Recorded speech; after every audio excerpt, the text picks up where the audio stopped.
that moment when you move from shadows to sunlight. That's the way it was for me. I was born blind.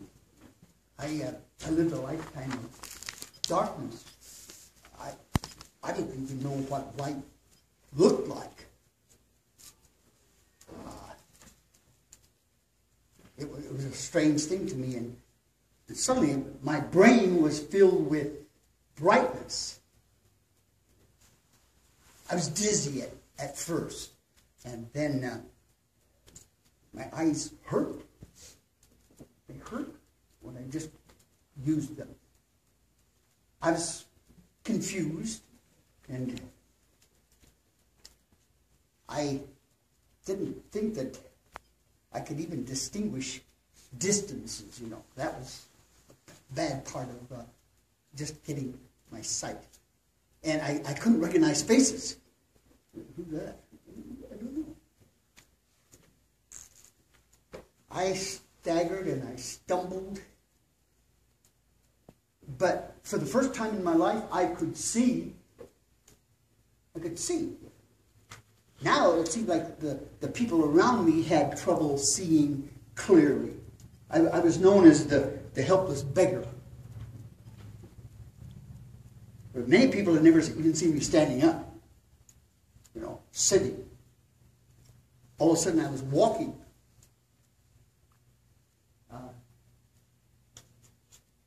I had no stick, I had no beggar's bowl. No shame. As my confusion cleared, I found that there were more questions than there ever been. One person said, "Isn't that blind beggar boy that used to sit by the pool of Siloam?" Yeah, I've stepped over him many times. Nah, it had to be him. That beggar was blind from the day he was born. It surely cannot be him. I don't think that's the one.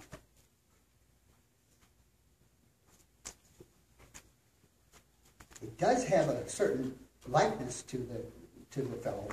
I can say that. Well, those two and others argued back and forth. Yes, he is. No, he's not. All the time, I just wanted them to get them to listen to me. You know, that was the tough part. Man called Jesus, I said, made some mud, spread it on my eyes, told me to go wash off the mud in the pool of Siloam.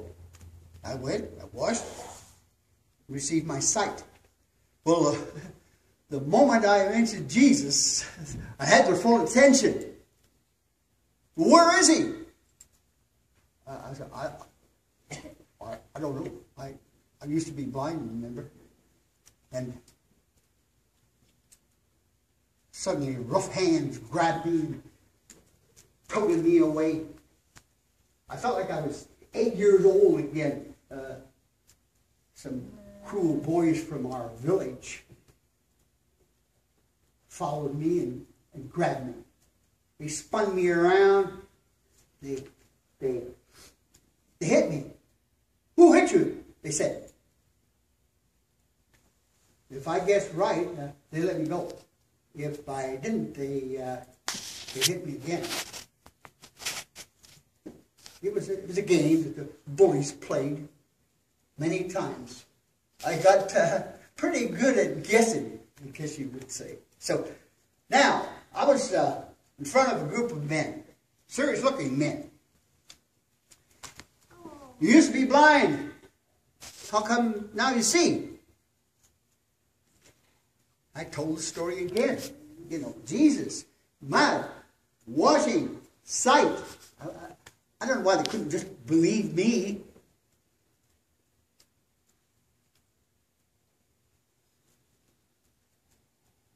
One of them, after they began arguing, said, "It's the Sabbath. How can this Jesus be from God when he does nothing but break the rules. That was their point of view. Someone else said, well, I don't know. I'm not convinced of that necessarily.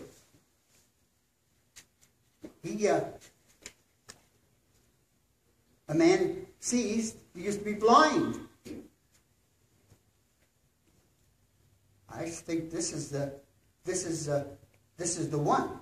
They debated for quite a while, and as I had done before, I pretended to be invisible, like I'd done with the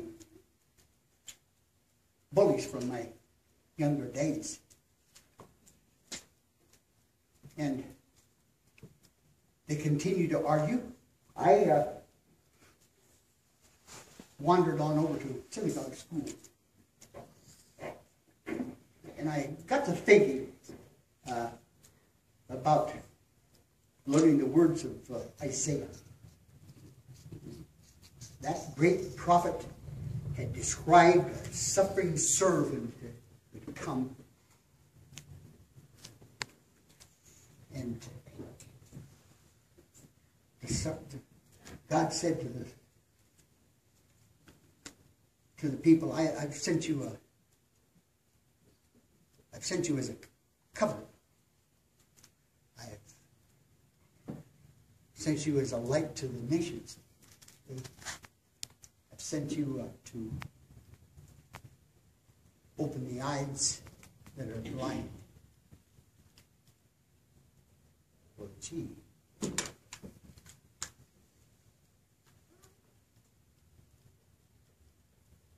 I didn't know what to say at that point. I'd always, as a kid, as a boy, loved that prophetic promise. I used to pray every night for a suffering servant to come to me and heal me.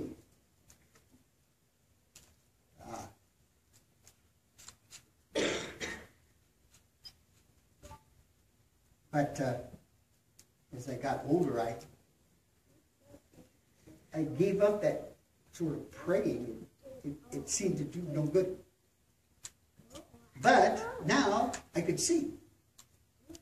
Could this Jesus be the suffering servant that Isaiah promised?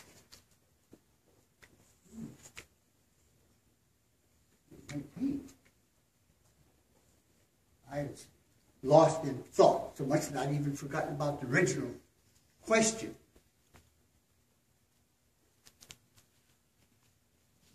They had said,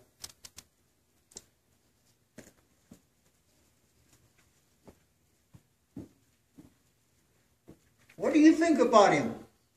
It was your eyes he opened.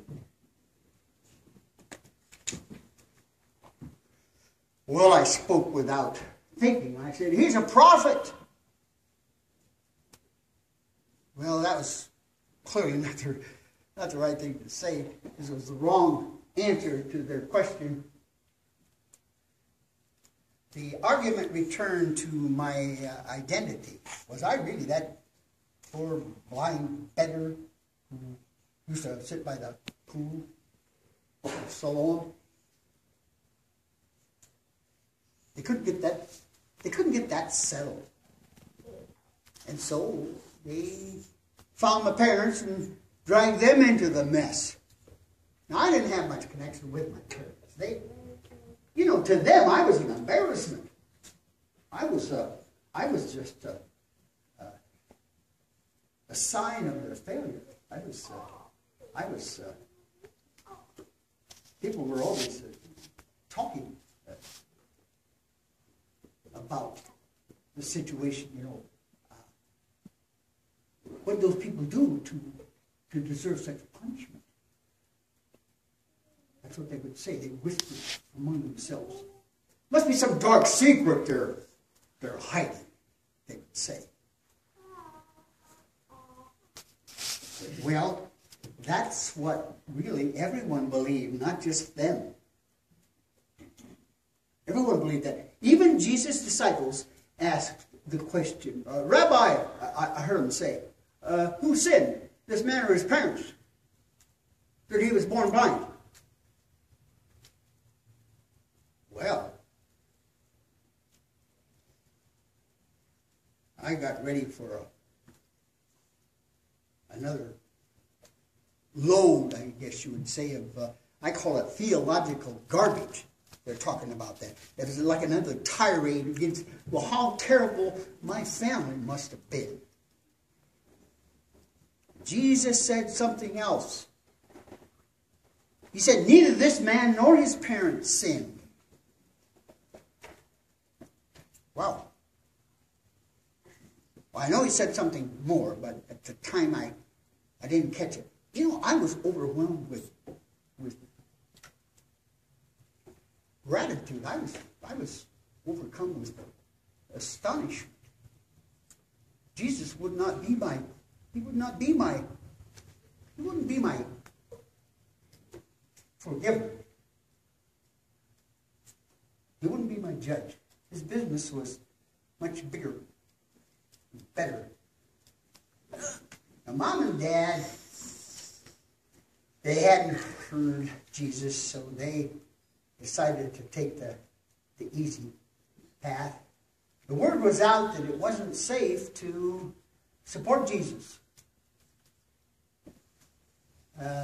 If you even said good things about him, you're going to end up with just a lot of grief. So, in fairness to them, you know, they've done this stuff all their life.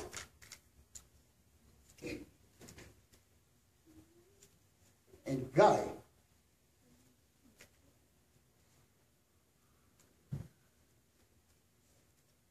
well, they ended up just slipping the problem back to me. They didn't want to deal with it.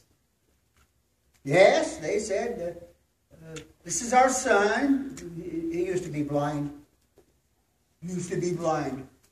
That's all they said. There was no emotion but what they said. There was no joy, no celebration, no gratitude.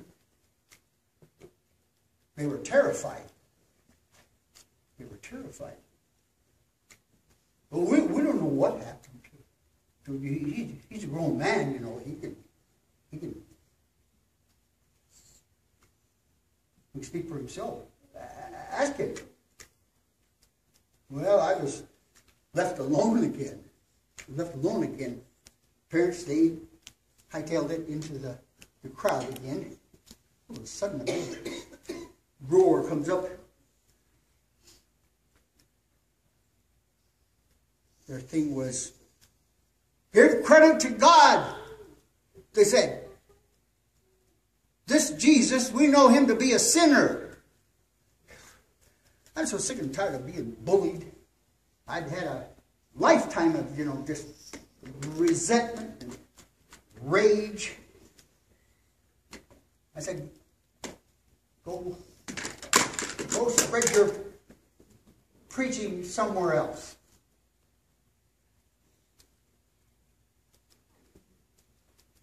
All I know is I was blind. Now I see. Simple. I probably should have stopped before then, but these years of abuse and bullying sort of gave me a smart mouth. You know, and I says, after all, why are you so interested? Do you want to become Jesus' followers too? Prodded them a little bit. Well, things went sort of downhill fast from there. I kept right on, though. This time I shouted, I said, how could you be so blind? If it wasn't for God, I'd still be blind and begging and broken. Do I look blind, begging, and broken to you?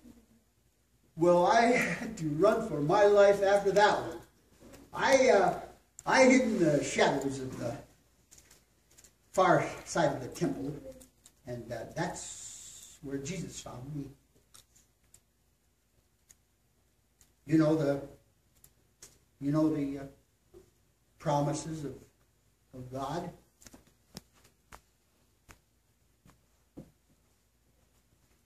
I nodded, you know. You know that Jesus' healing is just the sign that God's kingdom is among us.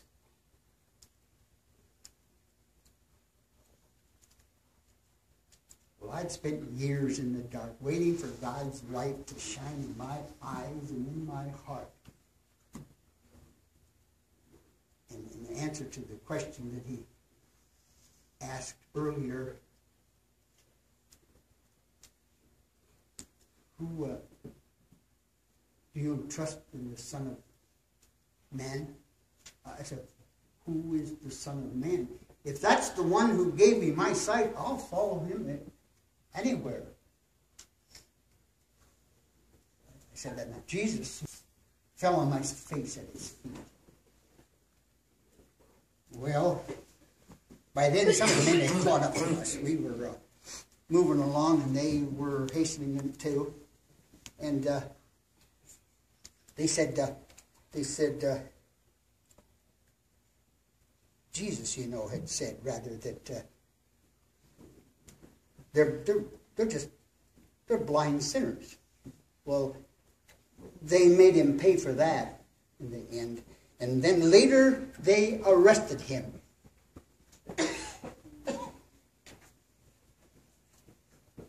They charged him with treason and blasphemy. And they sentenced him to torture and death. Somebody even put a blindfold on him.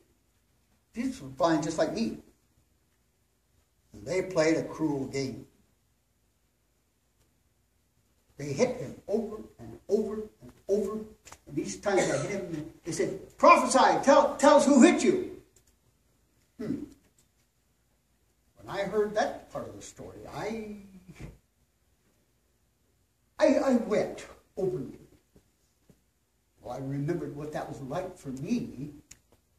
Jesus was bullied and tortured just like me. His accusers were blinded by their fear and their hatred. They saw Jesus just as an object of ridicule and rage. These folks were not unable to see. They were unwilling to see.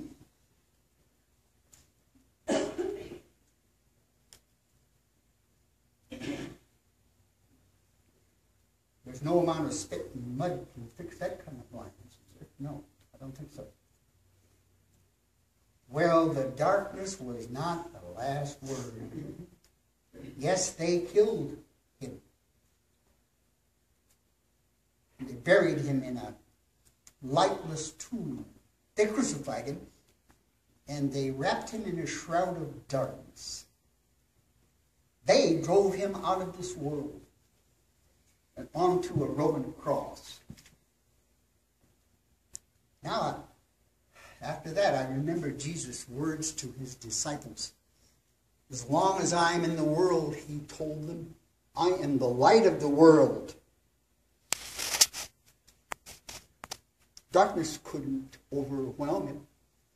Death couldn't hold him. Jesus is in the world now and forever. And always. Thanks for listening. Thank you for being willing to see.